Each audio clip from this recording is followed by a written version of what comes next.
Land Transportation and Franchising Regulatory Board ginatun-an kung papanaugan sang show cause order ang Vallacar Transit tungod sa mga natabo nga disgrasya nga nadalahig ang ilang nga bus. Si Daryl Marie Sarmiento nakatutok.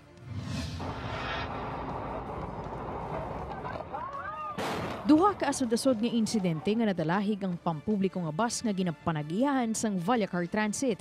Una ang insidente sa Banwas sang Dumangas, Iloilo nga nabungguan sang pribado nga salakyan ng bus. Kagang ikaduha ang insidente sa Banwas sang Sara nga kung sa diin truck naman ang nagbunggo sa di pampasahero nga bus. Suno kay Attorney Josette Villar, Hearing Officer sang Land Transportation and Franchising Regulatory Board Region 6, ginatun-an pa nila kung kinahanglan nga papanaugan sang show cause order ang Vallacar Transit. Ginpahayag naman sang pamunuan sang bus company nga wala sila sang sala sa natabo nga aksidente. Base man niya sa blatter kag sa mga witnesses araman sa dashcam nga way kami sang sala, no fault ang amotong nga incident sa amon.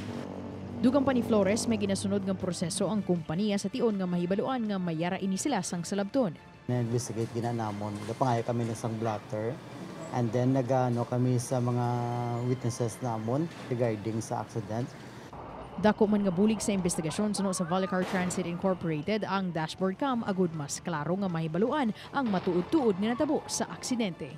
Daryl Marie Sarmiento, 1 Western Visayas.